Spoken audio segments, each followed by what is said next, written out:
Gakou du quotidien Le Mandat. Quotidien Le Mandat. Oui. Ma question est relative à l'interdiction de fumer dans les lieux publics. Comment parviendra-t-on à faire respecter cette mesure qui s'étend aux autres produits du tabac, si seulement pour la cigarette, la loi n'est presque pas respectée et ça s'observe autour de nous?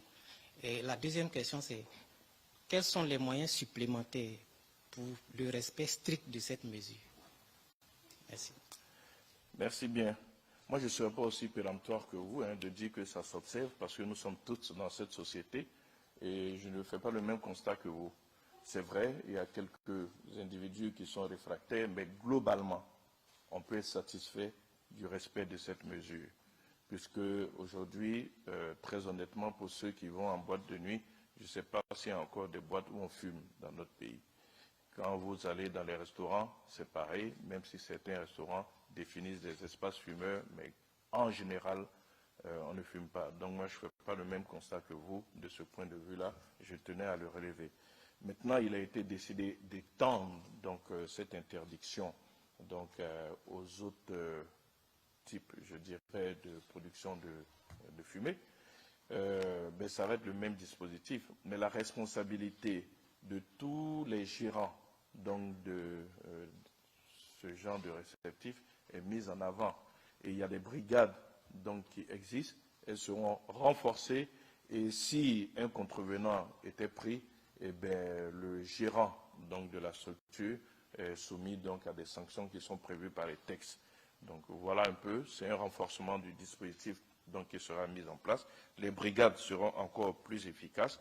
Et on l'a vu au début de la mise en œuvre donc, de cette mesure d'interdiction. Non seulement les brigades ont fait leur travail, mais le contrôle citoyen a fait également son travail. Nous appelons chaque fois au contrôle citoyen et il est arrivé où la brigade a été saisie par un usager qui a constaté une infraction et qui a appelé donc les services compétents et le responsable de la structure a été donc sanctionné. Donc voilà ce que je peux vous dire sur cette question-là. Il y aura un renforcement de contrôle et la responsabilité de tous les gérants est mise en avant.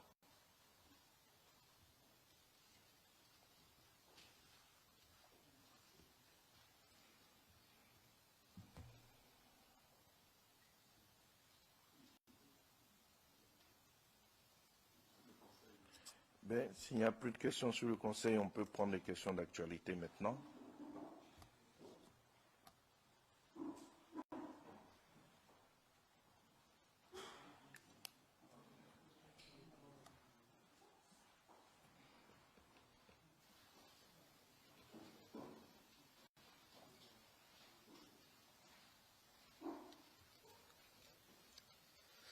Bonjour, Monsieur le ministre. Cyprien Kwasi pour Abidjan.net.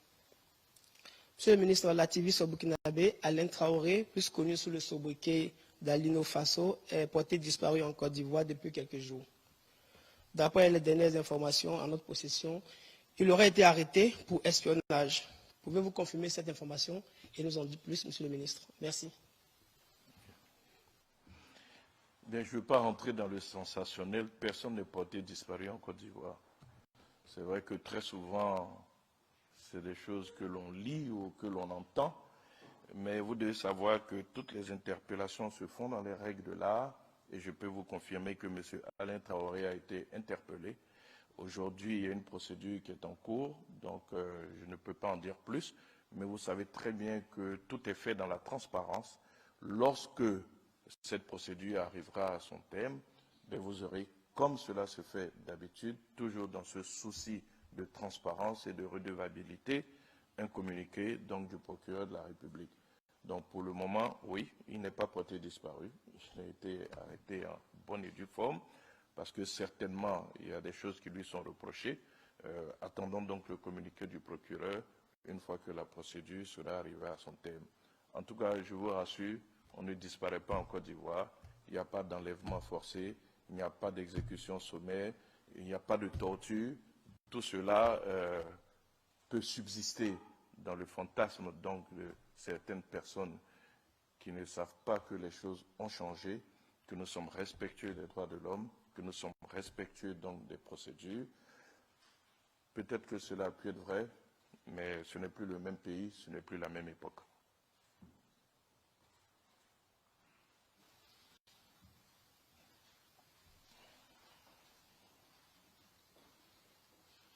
Bonjour, Monsieur le ministre. Je me nomme Fulbert Yao de Anadolu et Info Express. Avant ma question, j'aimerais vous dire merci pour la nomination de M. Alcine à la tête de l'AIP, un monsieur très travailleur.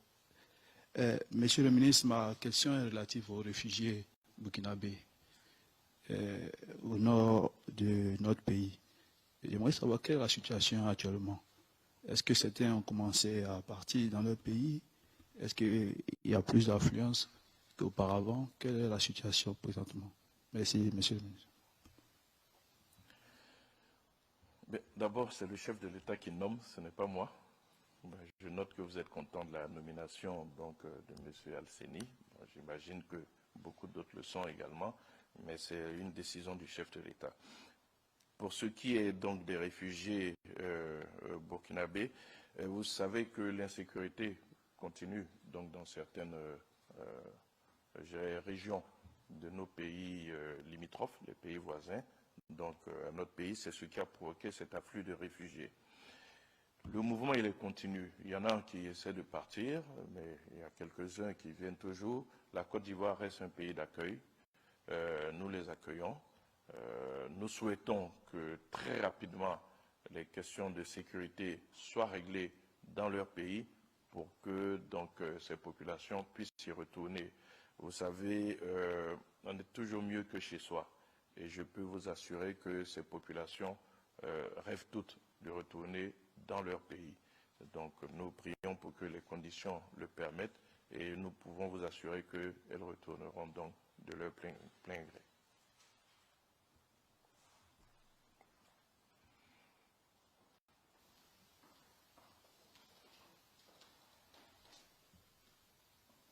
Monsieur le ministre, ma question porte sur Marcel Apénan, Paternité Matin. Ma question porte sur la lutte des produits de rente vers des pays voisins. Dans ce cadre-là, il a été mis sur pied l'opération Verrou 322, pilotée par des forces de défense et de sécurité, ainsi que des forces paramilitaires. Alors, les enquêtes auraient révélé qu'il y a l'implication de certaines autorités administratives. Je dis bien aurait révélé. Alors, monsieur le ministre, quelle est la réalité? Est-ce que cette accusation est fondée? Est-ce qu'elle n'est pas fondée? Qu'en est-il en réalité? Merci, monsieur le ministre. Bien, merci. Mais la réalité, c'est ce communiqué du chef d'état-major général qui a été publié et qui est très clair. Déjà, ce que vous devez savoir, c'est que il y a régulièrement de la fuite de nos matières premières. Du café, du cacao, pour ce qui concerne ce binôme, mais également de l'anacade. Et cela va même plus loin, puisque vous avez dû suivre qu'il y a eu une interdiction donc, de sortie des graines de coton, parce que la graine de coton aussi faisait l'objet de trafic. Le gouvernement a décidé de protéger donc, nos frontières contre cette fuite de nos matières premières. Et c'est dans ce cadre-là qu'après enquête, donc, il a été découvert dans la zone de Sipilo un vaste réseau donc, je dirais, de trafic frauduleux donc, du cacao. C'est ainsi que des sanctions ont été prises. Je veux dire que ce n'est pas la première fois que des sanctions de ce genre sont prises, mais cette fois-ci, le gouvernement a décidé de communiquer fortement là-dessus pour en appeler à la responsabilité de chacune et chacun de nos citoyens, de chacune et de chacun de ceux qui peuvent se comporter comme des ennemis de l'intérieur du développement économique de la Côte d'Ivoire. Parce que chaque exportation frauduleuse est une perte de devises pour notre pays. Et ces devises-là, ce sont elles qui permettent à l'État de faire tous les investissements qu'il fait, tous les investissements sociaux de base qu'il fait. Donc, à la suite de la découverte et donc des enquêtes menées dans le cadre de l'affaire de Sipilou, puisque c'est de cela qu'il s'agit, de la fuite donc de cacao vers un pays frontalier. Un certain nombre de personnes de l'administration ont été relevées de leurs fonctions, et le communiqué est très clair là-dessus. Il s'agit donc notamment du préfet du département de Sipilou, du commissaire de police, du chef du détachement des Fassi, du commandant de la brigade de gendarmerie, du chef du bureau des douanes. Et l'enquête se poursuit pour pouvoir débusquer et punir tous ceux qui de près ou de loin sont mêlés à ce trafic-là. Il s'agit de protéger notre territoire, il s'agit de protéger les ressources de notre pays. Il est inadmissible que des citoyens soient complices de la fuite de devises de notre pays, soient complices de la fuite de produits de notre pays. Voilà un peu le sens, je dirais, de ce communiqué qui vient un peu pour sonner le holà, pour dire un peu que ça suffit de ces pratiques qui, je dirais, sont sujettes à créer des problèmes à la consolidation de cette économie forte que le chef de l'État s'évertue à bâtir pour notre pays.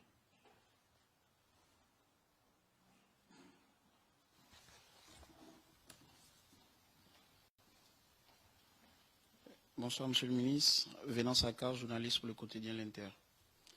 Ma toute première préoccupation porte sur les relations entre la Côte d'Ivoire et le Burkina Faso. La semaine dernière, nous vous interrogions ici sur le départ qui avait été annoncé des diplomates burkinabés. Vous nous répondiez que vous n'en aviez pas eu vent. Est-ce qu'aujourd'hui, vous pouvez confirmer, sinon infirmer, que ces diplomates-là sont retournés dans leur pays? Ma seconde préoccupation porte sur les assises des femmes du PPAC du samedi dernier. Au cours de cet événement, l'ancien président de la République, Laurent Gbagbo, a dit, s'il était réélu en tant que président de la République, la première des choses qu'il ferait, ce serait d'indemniser toutes les victimes de la crise post-électorale. Est-ce à dire que, sous le pouvoir du chef de l'État actuel, ces différentes victimes-là n'ont pas été indemnisées? Et ma toute dernière préoccupation est relative à la saisine annoncée par Laurent Gbagbo lui-même de l'ONU. Vous leur demandiez de vous apporter, disons, cette lettre-là. Est-ce que cela a été fait? Merci, Monsieur le ministre. Merci bien. Vous imaginez bien que j'ai approché les services donc, du ministère des Affaires étrangères donc, pour la première question. Le Burkina a décidé de changer son personnel, donc c'est de son droit. Voilà, ils ont estimé qu'ils devaient envoyer de nouveaux diplomates, c'est de leur droit. Donc, pour ce qui est des assises des femmes du PPAC, au cours desquelles l'ancien président Laurent Gbagbo a promis d'indemniser toutes les victimes, bon, les victimes sont là, elles sont organisées en association. Elles savent tout ce que le président Ouattara, en tout cas le gouvernement actuel, a fait pour leur indemnisation, qui va même jusqu'à la prise en charge donc, de certains patients. Régulièrement, ici, le président les a reçus, ici même au palais. On a eu des rencontres avec les victimes et je peux vous assurer que le processus d'indemnisation s'est fait et s'est poursuivi. Maintenant, il peut arriver que certaines personnes, et ça on l'a découvert au fur et à mesure, par crainte, par peur, ne se soient pas fait identifier, mais le processus reste ouvert. Après, c'est des promesses. Nous sommes en période, donc, je dirais, quasi électorale. On va entendre beaucoup de promesses. Maintenant, après, il y a ceux qui y croient, et puis il y a ceux qui peuvent attendre des preuves avant de croire aux promesses, mais n'engage que ceux qui y croient. Pour ce qui est de la saisine de l'ONU, vous imaginez bien qu'avec cette proportion partout diffusée sur les réseaux sociaux, si une lettre avait existé, vous l'aurez reçue peut-être même avant nous-mêmes. Pour le moment, nous n'avons rien reçu de ce genre.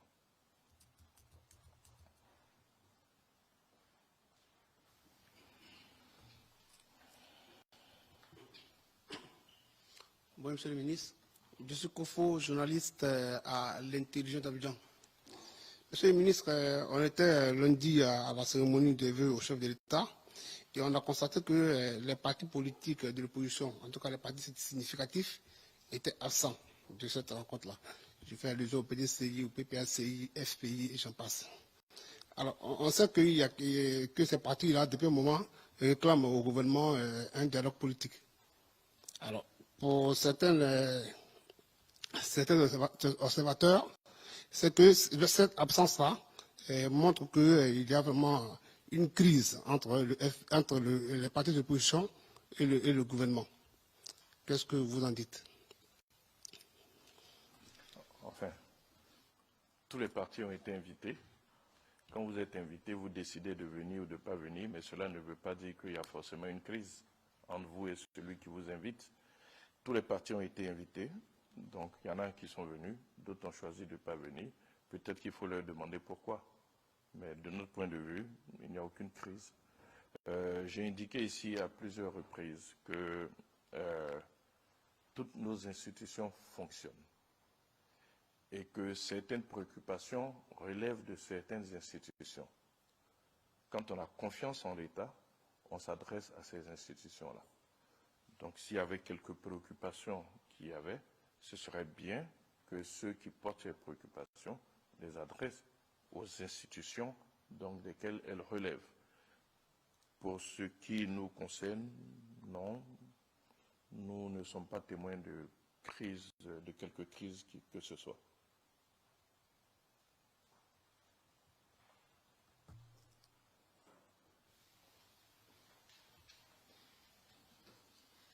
Alors, bonsoir, Monsieur le ministre. Je suis Koné Nanourgo, journaliste à la télévision Business 24 Africa.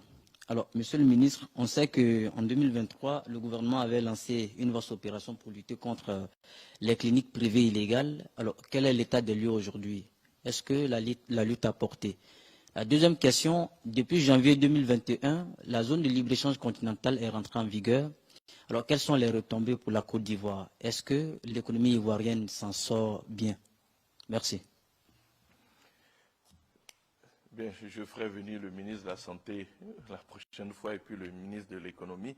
Mais pour ce qui est des cliniques privées, déjà vous devez savoir que le premier bilan qui avait été dressé, c'est de dire qu'environ 2000 cliniques avaient été fermées dans le pays.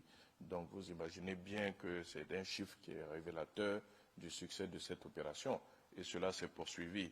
Il y a eu des cas qui ont été donc donnés dans les médias. Seul le ministère de la Santé peut vous faire donc un point, je dirais, détaillé, beaucoup plus précis.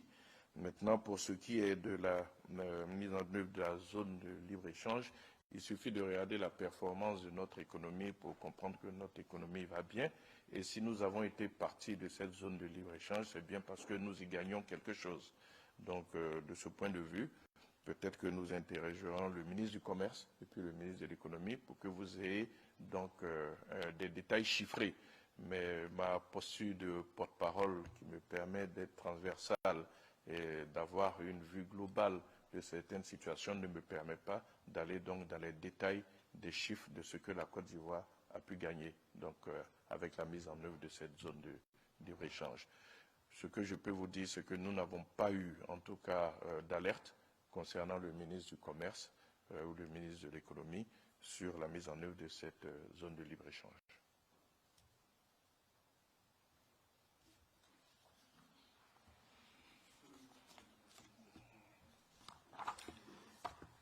Bien. Je voudrais donc vous remercier pour votre participation donc, au compte-rendu de ce Conseil des ministres. Et puis, en vous souhaitant donc bon appétit, je vous dis rendez-vous le 13 février prochain. Au revoir.